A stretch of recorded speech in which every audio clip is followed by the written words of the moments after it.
Bonsoir à toutes et à tous. Alors, un petit panorama sur les cautions à l'ASF. Nous sommes une trentaine de membres, dont 2 tiers en région parisienne, 1 tiers en région. Et je salue nos amis qui ont fait le déplacement pour assister à ce colloque. Donc c'est un métier très connu, mais peut-être pas assez. C'est pour ça que nous organisons ce colloque. Et surtout, c'est que, on dit le caution, c'est un terme générique. En fait, il y a plusieurs catégories de caution. Donc la ministre a insisté sur la caution de crédit, donc financement. Elle a aussi parlé des cautions transactionnelles entre agents économiques, assurant notamment le paiement des factures. Et puis aussi une autre catégorie, une troisième catégorie, c'est ce qu'on appelle les garanties financières, et qui ont été un jour décrétées par les pouvoirs publics et qui assurent une mission essentielle de veille, de protection, et notamment lorsque au bout du bout, il y a des particuliers et aussi des entreprises. Et puis, monsieur le sénateur, ces sociétés de garantie financière assurent une bonne partie des recettes de l'État. Le saviez-vous? Notamment dans des métiers, par exemple, tous les métiers où les taxes collectées sont importantes. Quand vous achetez un paquet de cigarettes, vous savez qu'il y a beaucoup de taxes, donc il y a bien un garant qui va garantir à l'État que les taxes seront bien restituées à l'État. Bérangère va nous expliquer pour le travail temporaire. Donc vous voyez, c'est des actes au quotidien qu'on ignore et qui assurent la fluidité en fait, de notre tissu économique, et ça c'est important, parce que tout ce qui est caution a été créé à l'origine d'initiatives professionnelles et privé. Alors, je ne fais pas le passé, je ne suis pas un ancien combattant, mais dans les années 80, il y avait 200 ou 300 sociétés de caution. Bon, la loi bancaire est passée par là pour concentrer. Mais si on prend tous les secteurs sous-jacents qui sont partie prenante, qui ont été partie prenante à la création de sociétés de caution, eh bien, vous avez vous avez les métiers spécialisés, les professionnels de l'immobilier, vous avez les travails temporaires, vous avez l'artisanat, vous avez le commerce. Dans le commerce, vous avez le commerce coopératif et associé, vous avez les professions libérales, vous avez les associations, le bâtiment, la ministre en a parlé, etc., etc. Et si on a fait le petit décompte à l'ASF sur le nombre d'administrateurs des différentes sociétés de caution, on a à peu près 200 administrateurs qui sont issus des secteurs professionnels et qui sont à la gouvernance de cette caution. Donc ils sont en prise directe, en fait, avec ces secteurs sous-jacents. Et ça, c'est ça qui fait que nos métiers et nos produits correspondent, peu ou prou, aux besoins du client final, qu'il soit un particulier, une entreprise, une collectivité ou une administration. Voilà, donc pour décrypter un peu, démythifier ce que sont les cautions, donc un panel habituel. Pour parler des garanties de financement, le mieux, c'est de faire parler un client. Vous êtes tous d'accord avec moi. Donc le rôle est dévolu à Patrick Gomez en tant que client de différentes sociétés. D'ailleurs, il aurait pu participer à la deuxième séquence avec BPI et FEI, il nous le dira.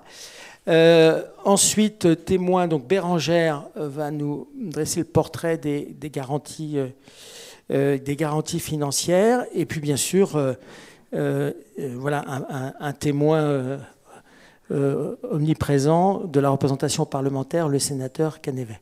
Voilà, qui va donner un peu son sentiment sur cette question essentielle, c'est le levier de croissance, les cautions, acteurs de la croissance, et en quoi elles constituent un effet de levier. Voilà, nous avons combien 40 minutes, c'est ça?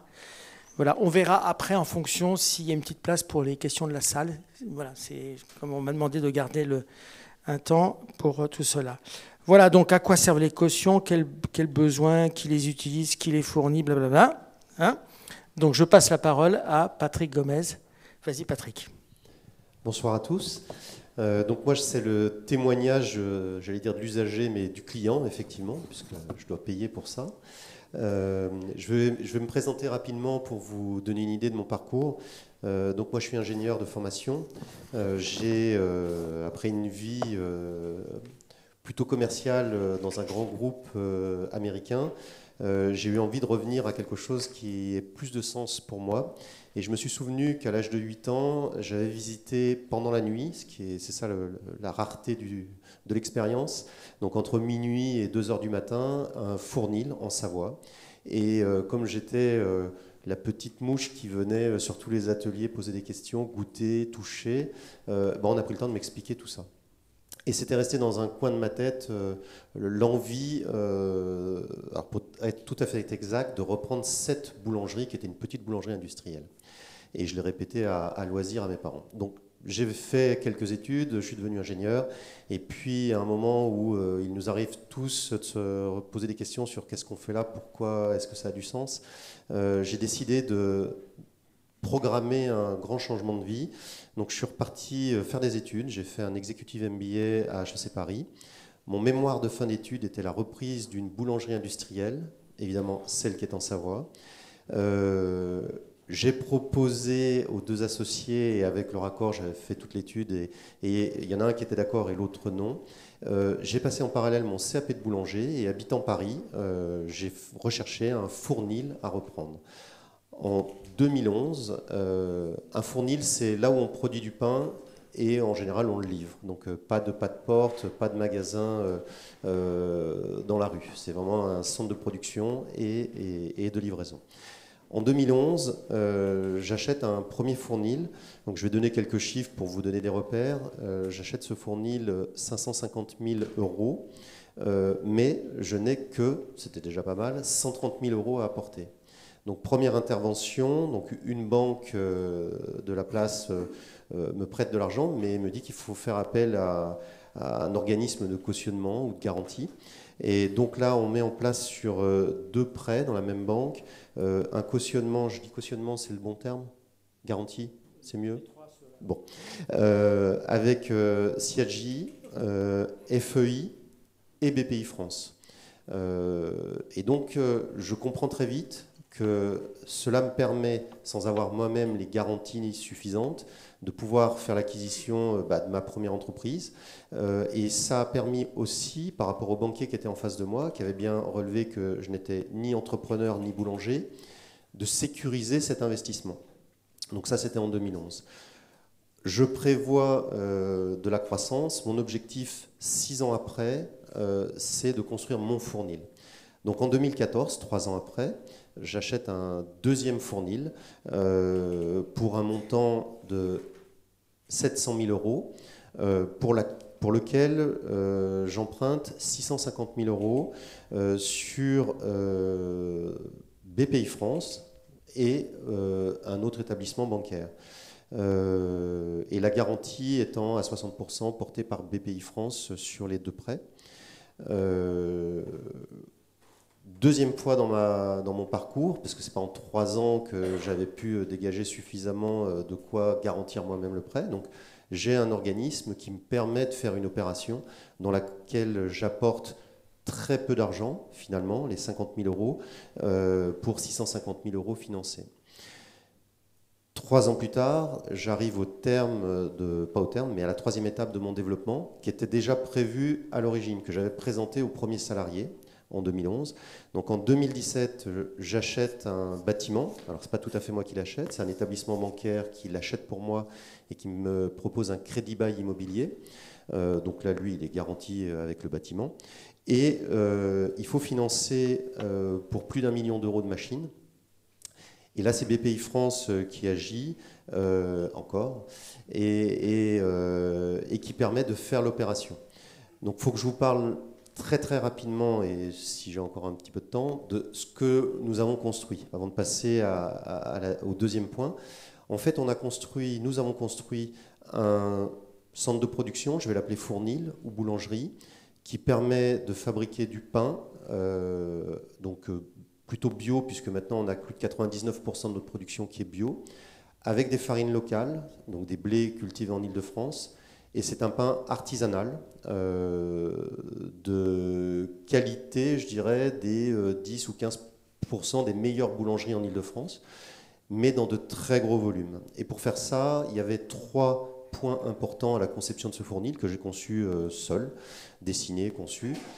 C'était d'avoir cette qualité artisanale, donc on n'allait pas changer les méthodes de fabrication. Pourtant, j'étais courtisé par beaucoup de gros fabricants de très grosses machines qui mesurent 80 mètres de long et qui fabriquent automatiquement du pain, qui le refroidissent, qui peuvent le surgeler, qui peuvent tout faire, sans aucune intervention humaine, ou quasi. Et j'ai pris à contre-pied toutes les recommandations, et en fait j'ai construit un fournil sur un process de fabrication purement artisanal, mais en ajoutant, et c'est ce qui a coûté très cher, à certains endroits, de l'automatisation ou de la robotisation sur tout ce qui était manutention. En fait, je m'étais rendu compte dans ma première année de boulanger, j'avais voulu prendre tous les postes, que d'enfourner dans un four à sol de pierre d'artisan pendant toute une nuit du pain, c'était équivalent à porter à bout de bras environ 7 tonnes de marchandises, et dans des chaleurs l'été qui étaient totalement insupportables. Et je comprenais que je ne pouvais pas faire subir ça à mes salariés, donc j'ai imaginé un process purement artisanal, mais à certains endroits où il y avait des gestes répétitifs qui n'ont aucune valeur ajoutée sur le produit, c'est-à-dire porter quelque chose, faire une rotation du corps pour amener quelque chose ailleurs, on a automatisé. Donc on a un fournil qui est totalement hors norme, qui est unique en France, qui a effectivement coûté un petit peu cher, et qui permet d'avoir quasiment aucun turnover sur mes boulangers, ce qui n'existe pas dans la profession. Une qualité totalement artisanale. Et donc ça, c'était le deuxième point. Le premier était la qualité artisanale, le deuxième, la protection de mes boulangers, et le troisième, une sécurité alimentaire, parce que je vais vous dire à qui je livre ce pain, hors norme, que mes compétiteurs ne savaient pas assurer. Et donc, nous sommes la seule boulangerie artisanale en France à être certifiée ISO 22000. Donc, c'est ce qu'on appelle le 9001, la qualité, plus la sécurité alimentaire. Donc voilà, tout ça pour dire que toutes les cautions successives qui sont venues s'adosser et garantir les prêts que j'ai pu faire sont venues pour apporter pour construire un outil qui n'existe pas ailleurs. Et donc maintenant, à qui je livre ce pain ? En fait, en 2011, quand je suis rentré dans cette boulangerie que je venais d'acheter, j'avais un arrondissement de Paris qui achetait mes pains pour nourrir les enfants des écoles élémentaires et maternelles. Et j'avais le même pain qui était vendu dans une Biocoop. Et d'abord, je suis tombé amoureux de ce pain qu'on livrait dans la Biocoop, mais j'ai regretté de ne pas avoir ce même type de pain quand moi j'étais scolarisé. Et je me suis dit, c'est ça le créneau, c'est ça qu'il faut faire. Donc aujourd'hui, on livre le pain pour plus de 10 arrondissements dans Paris, pour 10 villes majeures dans Première Couronne ou juste après. Et comme je suis un acteur local, je ne veux pas aller plus loin. Donc ça, c'est la première partie du témoignage. Est-ce que je peux passer à la deuxième partie ? Premier message, la caution était indispensable. Voilà. Le deuxième message, c'est plus nuancé, mais ça n'a rien à voir avec la caution. Donc ça nous a permis de faire quelque chose qui n'existait pas. Voilà, on l'a fait. À partir de 2017, on rentre donc dans notre nouveau fournil. Maintenant, on a 7 à 8 ans d'exploitation sur ce fournil totalement hors norme. Entre 2017 et 2024, notre chiffre d'affaires est passé progressivement et de manière totalement continue. J'ai la courbe sous les yeux, je ne vous la montre pas, mais faites-moi confiance, elle est comme ça. D'un chiffre d'affaires de 2,5 millions à 4 millions. Et on n'ira pas beaucoup plus haut parce voilà, je ne veux pas mettre un deuxième shift de production, je ne veux pas être en 2-8. Donc on a des hommes qui travaillent 8 heures par nuit et qui produisent ce qu'on doit produire. En parallèle, depuis 2020, donc là où on a une augmentation progressive de notre chiffre d'affaires de 2,5 millions à 4 millions, j'ai une rentabilité, un résultat net qui est passé de 6,7% de mon chiffre d'affaires à 2,6% du chiffre d'affaires. Donc, c'est juste pour vous expliquer dans un environnement où tout est étudié, tout est géré, mais au cordeau, et je suis loin d'être le premier salaire de ma société. Ça veut dire que ce n'est pas un chef d'entreprise qui prend ce qu'il veut prendre sur la société, c'est tout le contraire. Une rentabilité qui, si on continue la courbe, dans 4 ans, on est à 0. C'est le deuxième message. Bien, merci. Alors, vous avez compris que le deuxième message, il était plutôt message un peu à la ministre, hein, vous voyez, aussi aux parlementaires, pour leur dire les entreprises font des gros efforts, elles investissent, mais voilà, on a un problème de rentabilité en France. final qui ne permet pas de réinvestir, etc. Bien.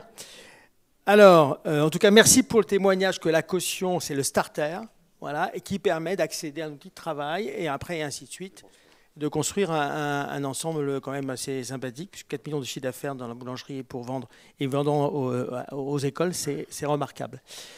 Bon, après Bérengère, hein, c'est ça?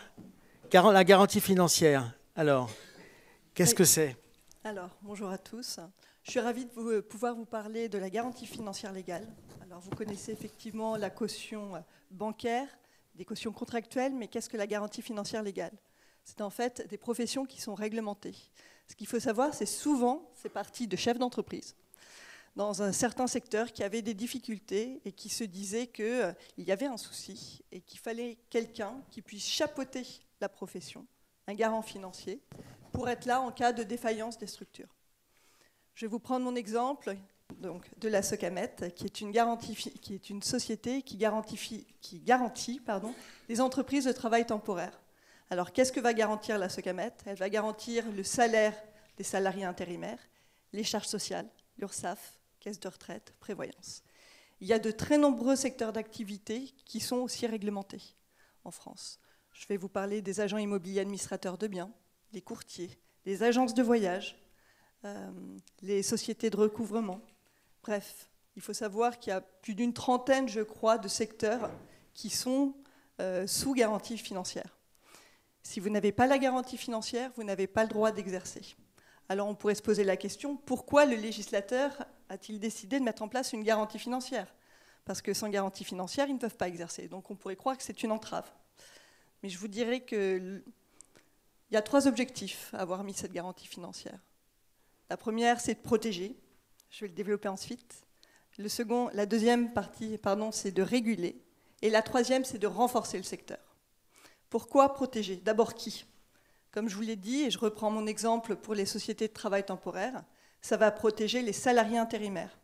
Si l'entreprise de travail temporaire est défaillante, le garant se substituera aux obligations de l'entreprise. Donc ça va protéger effectivement le salarié. Ça va permettre de payer les charges sociales, caisse de retraite, URSSAF. Donc ça va protéger les institutions. Ça va également protéger, et c'est là où c'est intéressant, le chef d'entreprise. En fait, on va l'accompagner. Le rôle du garant, c'est de lui proposer des ratios, des indicateurs. Il va y avoir une étude qui va être faite sur sa structure, sur son projet. Et donc, on va pouvoir l'accompagner. Parce que la plupart des garants sont des spécialistes de leur secteur d'activité. Nous, à la Socamet, on ne délivre des garanties financières que pour les sociétés de travail temporaire. On a une vision complète de ce marché, on sait exactement ce qui se passe, on a les ratios, on sait là où les entreprises sont bonnes, là où ça pêche. Le rôle du garant est un rôle d'accompagnateur, et sur le long terme, c'est ça qui est intéressant.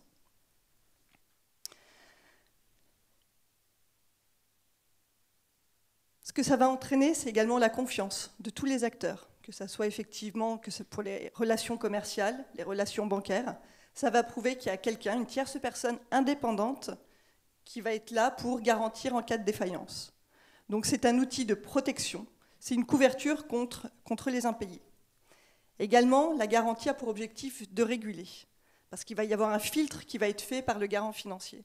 Le garant, quand il y a quelqu'un qui souhaite par exemple travailler pour devenir chef d'entreprise en travail temporaire, il va nous présenter un dossier. Le garant va étudier le profil, son parcours, son projet. On va voir si effectivement ça paraît logique, s'il y a du sens. Et à ce moment-là, on pourra l'accompagner. Ça va réduire également le nombre de défaillances, forcément, puisqu'il y aura un filtre qui aura été fait. Et en ça va assainir et protéger le marché. Donc c'est un outil de stabilité économique. C'est un gage de pérennité et ça réduit les imperfections du marché. Et le troisième point, le troisième objectif, ça renforce. Ça rassure le chef d'entreprise. Pourquoi? Parce qu'il est accompagné, comme je vous disais, par un expert de la profession. Donc il va pouvoir lui donner des indicateurs. Souvent, les chefs d'entreprise, c'est difficile quand même de prendre du recul de vous par rapport à vos concurrents. Et le garant, dans ces professions réglementées, on est là justement pour lui dire, on va analyser ses comptes et on va faire des comparatifs. Comparatifs par rapport à ses concurrents, et ça va lui permettre de se situer. Donc ça va lui donner confiance. Il y a du contrôle, mais également il y a de l'accompagnement. Et pour lui, c'est intéressant. Ça va entraîner une concurrence plus saine, puisqu'effectivement, il va y avoir un filtre. Et là encore, où c'est très positif pour la profession, ça va entraîner une hausse de la marge, puisqu'il y aura moins de concurrence déloyale, il n'y aura pas de dumping qui pourra être fait, puisqu'effectivement, il y a peu de chefs d'entreprise qui vont pouvoir créer des structures et les fermer. C'est facile de faire un prix bas si vous ne payez pas les charges. Mais avec ce type de profession, vous ne pouvez pas le faire parce que le garant n'ira pas sur des profils de ce type. Donc, ce qui fait que les marges de ces entreprises vont augmenter. Donc, c'est une amélioration de l'image de la profession. Et donc, c'est en quoi c'est un outil de compétitivité pour ces secteurs d'activité. En conclusion, je dirais que le garant, c'est un expert qui accompagne les entreprises et qui a fait ses preuves quand il y avait à mettre en jeu la garantie, puisqu'il a toujours répondu présent. Donc pour moi, la garantie financière est un cercle vertueux. Et là où c'est intéressant, c'est qu'on voit d'autres secteurs d'activité qui n'ont pas de garantie financière, mais pourtant qui aimeraient bien être mis en place. Voilà ce que je peux vous dire sur la garantie. Merci. Merci Bérangère. Alors, monsieur le sénateur, vous qui avez un pied à Paris et un pied dans le Finistère, donc la question qu'on se pose, c'est quelle est votre perception en fait des besoins d'investissement du tissu économique des entreprises. Alors, on est dans la partie entreprise, première table ronde. Donc vu à Paris ou vu dans le Finistère. Et puis j'avais aussi remarqué que dans votre profil, vous étiez actionnaire d'une centrale villageoise, c'est ça, qui produit de l'électricité. Donc ce serait une bonne idée voilà, que vous rebondissiez sur ce sujet-là, si c'est possible. Parfait, merci. Bonsoir à tous. C'est avec plaisir que je viens assister à cette table ronde, ou participer à cette table ronde, effectivement, avec des témoignages très intéressants du concret de la garantie. Et on voit combien elle est diversifiée dans l'économie de notre pays, car effectivement, il y a les professions réglementées. Alors, moi, je suis de ceux parmi les législateurs qui considèrent qu'il faut le plus de liberté possible, mais autant de régulation que nécessaire. Donc, effectivement, à certains moments, il faut réguler, on le voit bien, pour ce qui concerne le logement notamment, par la garantie sur les loyers ou bien la garantie décennale que les entreprises du bâtiment doivent pour certifier de la qualité des constructions qu'elles réalisent, car une maison, c'est un investissement majeur pour un ménage et il paraît souhaitable que le ménage ne se retrouve pas avec un bien qui ne vale rien. Donc il est nécessaire que des garanties soient prises et heureusement qu'il y a des opérateurs en ce sens. On sait bien aussi pour ce qui concerne les agents immobiliers qui doivent également présenter des garanties, des cautions et bien sûr d'autres professions, comme cela vient d'évoquer, sur le travail temporaire. Et puis, il y a toutes les cautions qui sont un élément, je crois, assez important pour ce qui concerne le développement économique. En tout cas, moi, je suis de ceux qui y croient. Je suis de ceux qui y croient parce que je crois que chacun connaît le contexte des finances publiques dans lesquelles nous sommes. Pour la 5e année consécutive, depuis 2020, le budget de l'État avoisine les moins 160 milliards. Pour donner un ordre de grandeur, le total des recettes de l'État à l'année, c'est 350 milliards. C'est dire l'ampleur des déficits publics. Il était un peu moins élevé, 157 milliards en 2024, mais je pense que les recettes de TVA qui ont été évaluées n'ont pas été bien évaluées et on va avoir une mauvaise surprise en la matière qui devrait rehausser un tout petit peu le déficit prévisionnel déjà annoncé par le gouvernement la semaine passée. Et donc, on reste sur des chiffres extrêmement élevés. Ceci appelle, il faut le dire très, très clairement, à des économies substantielles, puisqu'on ne peut pas constamment solliciter le contribuable, qu'il soit particulier ou entrepreneur, par la voie fiscale. On le voit bien, nous sommes dans un pays aussi où les prélèvements obligatoires sont parmi les plus élevés au monde. Donc, nous avons une impérieuse nécessité de pouvoir réduire nos dépenses. Ceci va appeler à des efforts conséquents et je suis de ceux qui militent justement pour que l'on réduise notamment les aides accordées aux entreprises, parce qu'il y a un certain nombre d'aides qui sont allouées aux entreprises et je considère que bien souvent ça fausse la concurrence, mais par contre on sait bien qu'il y a un système financier qui parfois est timoré, qu'il faut pouvoir déclencher pour que des projets tels que celui qui a été évoqué là tout à l'heure soient accompagnés, soient concrètement mis en œuvre. Et sans doute qu'on peut remplacer un certain nombre de dispositifs d'État, de subventions d'État aujourd'hui, par des dispositifs de caution. On l'a fait pour ce qui concerne la crise Covid. Rappelez-vous, quand l'État a garanti à 90% ce qu'on a appelé les prêts, les PGE, donc les prêts garantis par l'État. On voit bien que ça a bien fonctionné, ça a permis de surmonter cette épreuve économique qui fut particulièrement lourde.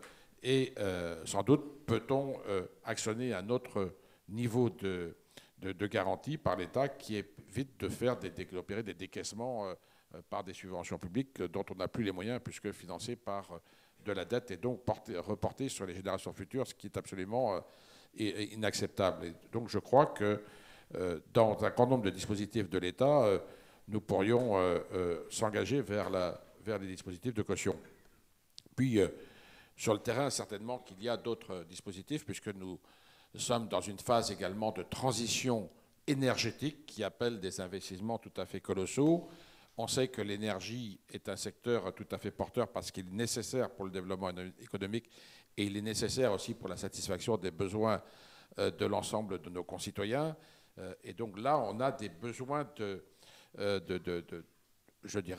d'évolution de nos dispositifs d'énergie. Et c'est vrai que, puisque Michel Côté l'évoquait tout à l'heure, à titre personnel, j'ai souhaité adhérer à Centrale-Jodel à 2 dispositifs d'installation de panneaux photovoltaïques qui sont en Bretagne, Kerwatt et Centrale Villageoise, qui est une organisation nationale qui à la fois installe des panneaux photovoltaïques sur des toitures publiques, donc avec un contrat qui tient à la durée du contrat avec l'acquéreur d'électricité, et puis mène des actions de promotion de l'achat par les particuliers de dispositifs de panneaux solaires propres. Donc, effectivement, la caution, certainement, est un outil qui permettrait de démultiplier les actions parce que les partenaires bancaires, c'est vrai, ils sont parfois un peu frileux face à ce type d'engagement qui, pourtant, sont tout à fait vertueux et sans beaucoup de risques, à vrai dire, puisque un contrat de vente d'électricité est conclu avec Enedis. Et donc, il y a un contrat sur 20 ans en général qui permet d'assurer la viabilité économique des opérations. Et donc, pour pouvoir aller vite sur ces dispositifs, sans doute que les dispositifs de caution seraient utiles à cet égard. Et donc, on voit bien que c'est nécessaire. De la même façon, nous avons un problème de la balance commerciale française, même si elle s'est un peu améliorée l'année dernière. N'oublions pas qu'en 2022, on était à moins 160 milliards aussi de déficit commercial en France. Alors, on a particulièrement dans le secteur agroalimentaire des besoins. Je sais que j'ai une société, par exemple, qui m'a contacté la semaine dernière, me disant, nous faisons de l'exportation de produits agroalimentaires, notamment de volailles, et la France est hélas déficitaire en matière de volailles, de production de volailles, mais nous arrivons quand même à exporter de la volaille. Simplement, en France, on est obligé de payer les fournisseurs à 30 jours, pardon. Et puis, les clients, ils payent souvent entre 90 et 120 jours. Donc, il y a là des difficultés pour les opérateurs, pour joindre debout. Et sans doute que dans des cas comme cela, la caution est un outil qui peut permettre justement de doper un tout petit peu nos activités d'exportation. C'est nécessaire pour un rééquilibrage de nos finances publiques que tout le monde, j'espère, appelle de ses voeux. En tout cas, moi, je pense que c'est quelque chose qui est indispensable, que nous puissions retrouver de la compétitivité en France. Ça passera bien sûr par, ce n'est pas l'objet de la table ronde aujourd'hui, par une baisse des charges de manière générale, mais déjà cette baisse des charges, comme je l'ai dit tout à l'heure, commencera par une baisse des dépenses publiques et donc un effort dans tous les domaines. C'est toujours difficile à réaliser parce qu'on a tous de bonnes motivations pour dépenser l'argent public. Et quand on a commencé à le faire, remettre tout cela en cause après, c'est particulièrement difficile. Donc soyons un peu audacieux et courageux et je pense qu'ici nous avons les moyens de proposer des solutions alternatives qui ne coûtent pas très cher et qui permettront d'apporter des réponses aux enjeux auxquels notre pays est affronté. Bien, alors moi je tiens à remercier le sénateur parce que, il a parlé de mutualisation, même s'il n'a pas prononcé le mot, il a dit, voilà, il y a des opérations publiques, privées, et la caution repose aussi sur une mutualisation du risque. Hein, voilà. C'est-à-dire que si, par exemple, si d'aventure les pouvoirs publics voulaient que les cautions prennent un peu plus de risques, il faudrait que le spectre soit aussi élargi pour qu'elles moyennent leurs risques pour aller sur des opérations un peu plus risquées. On ne peut pas s'engager que sur des opérations risquées. Et le deuxième remerciement, c'est que c'est un bon promoteur parce qu'il nous dit, vous avez un marché là que je perçois qui est dans l'installation photovoltaïque, la caution. Voilà. Donc merci à deux titres. Donc, et tout à l'heure, je pense que, parce qu'il y a un acteur public quand même qui interviendra tout à l'heure, Bertrand Fontaine donc interviendra tout à l'heure, mais BPI France est un acteur public, effectivement, et BPI France, c'est quand même un système de cautionnement qui est, en 2023, à hauteur de 5 milliards d'euros, qui était aussi important que les crédits à court terme alloués par BPI France. Ça veut dire que la caution est déjà un outil qui est, en termes de développement économique, très utilisé, mais on doit pouvoir aller un peu plus loin encore. Voilà. Alors, je vais vous faire une petite confidence sur le PGE. Je ne sais pas, mon autorisation à l'ASF, je suis autorisé. Voilà, lorsque le PGE est sorti en 2020, je crois que c'est ça, hein, nous sommes allés voir le Trésor à ce moment-là pour lui dire 6 ans, vous êtes sûr? Si, ça ira, 6 ans. Et avec un différé de 2 ans, ça veut dire que les entreprises vont rembourser finalement sur 4 ans. Et on avait dit, mais il y aura un problème, parce que concentrer le remboursement sur 4 ans. Et on avait proposé un mécanisme jumelé avec des garanties mutuelles. Voilà, pour des raisons, ça n'a pas marché, mais voilà, on avait imaginé, en fait, d'utiliser, s'appuyer sur la garantie de l'État et transformer cette garantie à 6 ans en une garantie à 8-9 ans.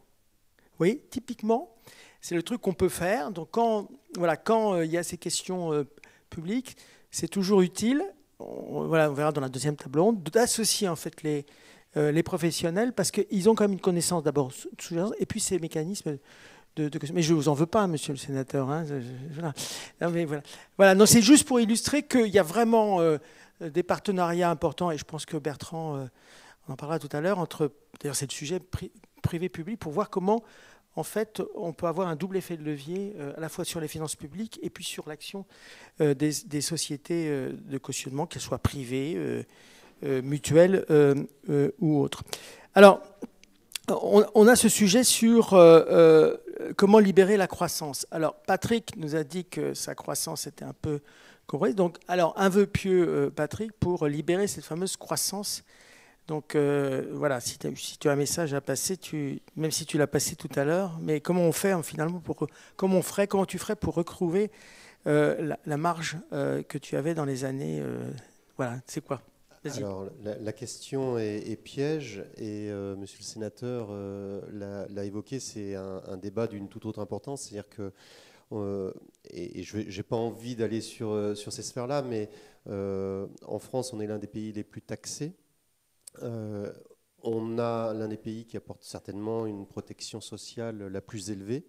Je vais géopolitiser la question et on voit ce que ça donne lorsque les États-Unis décident d'être plus performants. Ça sera au détriment de certaines couches sociales aux États-Unis.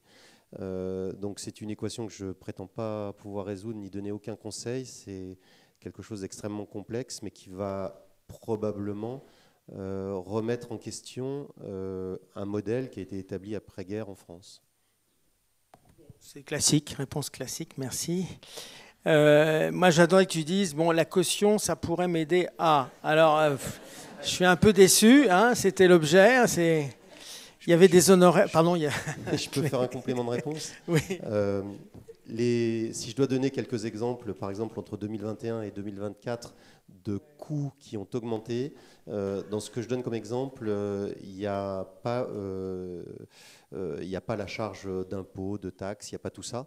Bien sûr, ça remettrait, effectivement, si on doit changer ça, ça remet en cause le modèle, comme je l'ai dit. Mais quand mon gaz, je le paye 120% de plus en 2023 qu'en 2021, je lis mes notes. Mon électricité, 109% de plus en 2024 qu'en 2021. Que le camion que j'achète pour livrer, on a 21 véhicules de livraison, je le paye 36% de plus en 2022 qu'en 2021. L'essence, enfin le gasoil en l'occurrence, 10% de plus sur la même période et que mes assurances ont augmenté de 33%. on comprend bien qu'on est dans une spirale inflationniste. Et mes clients étant essentiellement des clients publics, je réponds à des marchés publics, je suis totalement atypique, je suis face à des industriels qui produisent une qualité qui n'a strictement rien à voir avec la mienne.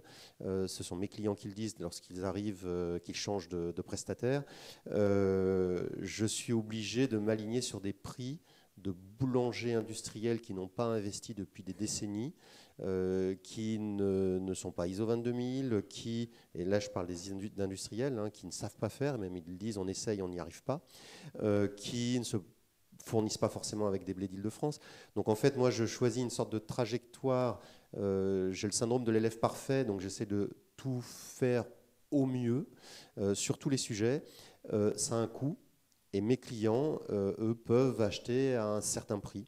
Donc, je me mets moi-même dans un double effet ciseau. Je suis très heureux de ma position parce que je sais ce que je propose aux enfants en Île-de-France, enfin, surtout Paris et la Première Couronne. D'un point de vue du chef d'entreprise, de l'entrepreneur, c'est une catastrophe. C'est-à-dire que l'énergie déployée, les investissements, les risques pris pour faire ce que je fais, ne sont absolument pas rémunérés. Et mon salaire, j'en parle même pas puisque je l'ai évoqué tout à l'heure.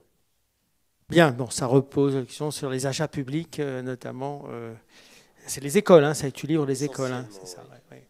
C'est un autre sujet, mais... Oui, tout à fait. Non, mais c'est une vraie question et c'est pourquoi une mission à laquelle je vais participer d'ailleurs vient d'être mise en place au Sénat pour évaluer la question de la commande publique, voir effectivement comment d'abord on peut privilégier l'économie territoriale française, faire en sorte que dans les appels d'offres, nous puissions avoir des conditions qui permettent de privilégier les acteurs français, parce que face à la concurrence internationale, dans la mesure où les conditions de fonctionnement, les charges notamment, sont totalement différentes, il est bien évident qu'on ne joue pas dans la même cour. Donc il est nécessaire qu'on ait ces conditions-là et qu'on puisse reconnaître la valeur ajoutée par un certain nombre d'apports, que ce soit la question de la décarbonation, que ce soit la question de la qualité, notamment alimentaire, qui sont pour tous des questions de souveraineté et qui sont absolument essentielles pour l'avenir et l'effort que nous devons faire. Bien, Bérangère, alors, même question. Alors, j'ai bien compris, enfin, vous avez bien compris qu'entre protection et développement, le cœur des garants financiers balançait. Donc, libérer les secteurs, les protéger. La garantie est un outil qui ne doit pas être oublié. Ce qui est bien, c'est que c'est un outil qui ne coûte rien à l'État, qui rapporte même, puisque comme je vous le disais, nous, on paye en cas de défaillance des entreprises et donc on va payer les caisses, etc. Donc c'est un outil qui est utile même pour la collectivité. C'est du privé totalement autofinancé au final. Donc tout le monde est gagnant. Et puis les garants sont très souvent derrière les chefs d'entreprise. Notre objectif, c'est de les voir croître, de progresser. Et c'est un vrai rôle d'accompagnement et on a tout ça vraiment à cœur. Donc je pense qu'on est partenaire des chefs d'entreprise. Donc c'est pour ça que l'outil de la caution est un véritable outil pour tous. Je pense voilà, ça réduit le risque. Et comme a dit la ministre, quand on réduit le risque, eh bien, vous savez que le risque a un coût énorme pour la collectivité. Et donc voilà, c'est un facteur de dynamique et de croissance. Alors, monsieur le sénateur, alors, il nous reste combien? 5 minutes là, c'est ça? Voilà, c'est que vous allez avoir le dernier mot, mais avant, on a 5 minutes de questions s'il y en a. Donc, on vous l'a déjà une. Bravo, monsieur, vous êtes courageux. Si vous avez un micro, ça serait encore mieux. Tenez, je vais vous donner mon micro. Allez-y. Merci beaucoup. Oui, merci beaucoup de m'avoir donné la parole. Je suis Ahmad Mohamed, architecte. Je tenais d'abord à vous féliciter et à dire bravo de vos présentations, même si c'est en résumé. Monsieur le sénateur vient de nous parler de la production de panneaux solaires photovoltaïques. Je ne comprends pas pourquoi une société qui dépend de l'État, donc Photowatt, qui dépose le bilan, et pourquoi Photowatt n'a pas passé par le système de cautionnement. Merci.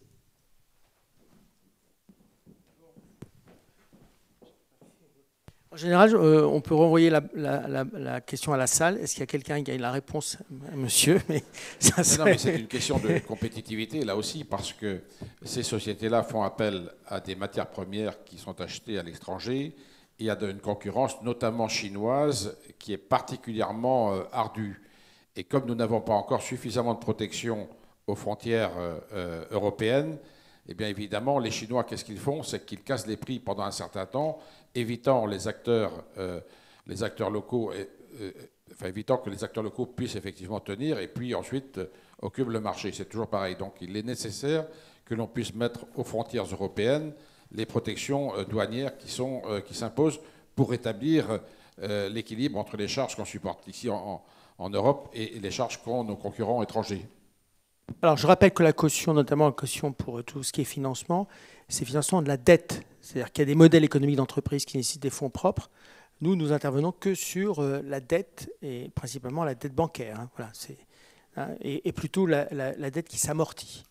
Que ce soit BPI, FEI ou les autres, on garantit plutôt les crédits d'investissement qui s'amortissent. Alors, il y a d'autres mécanismes qui garantissent le court terme, notamment dans les transactions inter-entreprises. Voilà, donc là, il y a des entreprises qui doivent se financer sur fonds propres. Voilà. Donc, la caution, c'est pour la dette, financement de la dette. Est-ce qu'il y a une autre question? Oui, monsieur. Alors,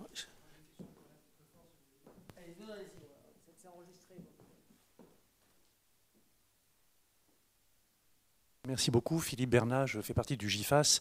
On a parlé de caution au niveau du développement de l'entreprise. Qu'en est-il des cautions au niveau des grands programmes que l'entreprise peut être amenée à conduire? Est-ce qu'on peut imaginer des cautions portant sur un programme, un projet?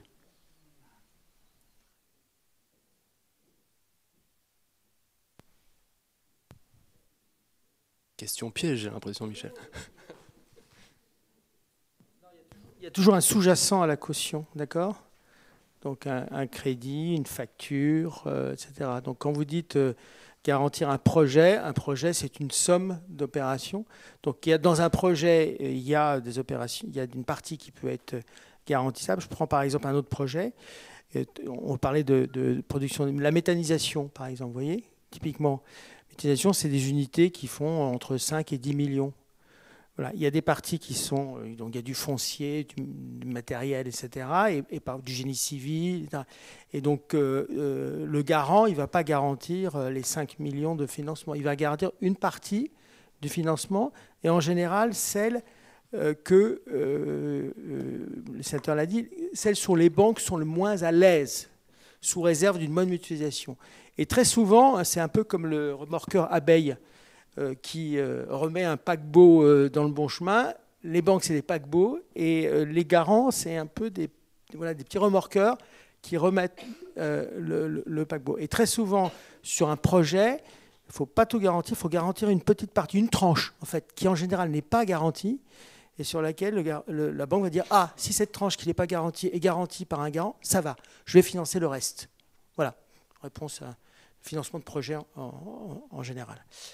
Monsieur le sénateur, voilà, je vous laisse le dernier mot, notamment pour libérer la croissance. Alors, sans entrer dans les débats publics, mais par rapport au cautionnement, bon, on l'a vu, c'est un facteur de dynamisme, de résilience, de protection. Donc tout ça, c'est quand même gagnant.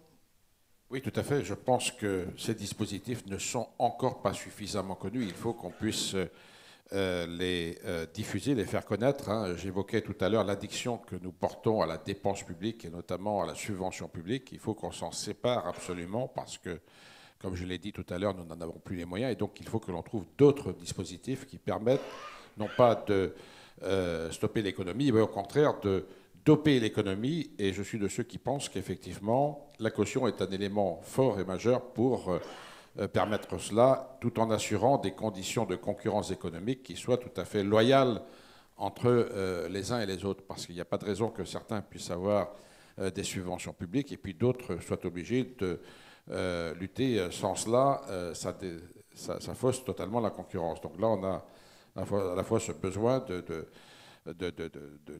d'avoir une concurrence qui soit la plus juste possible, mais que les entreprises puissent engager des projets, effectivement, sans la timidité de beaucoup d'opérateurs financiers qui, quand il s'agit de projets novateurs, innovateurs, ont besoin d'un peu d'ambition. Et on parlait tout à l'heure, enfin on parlait hier du sommet de l'intelligence artificielle en France, effectivement. Ce sont des domaines, c'est les nouvelles technologies et les nouveaux usages sur lesquels il va falloir beaucoup investir pour pouvoir ne pas être en dépendance des acteurs étrangers, que ce soit chinois, que ce soit américain.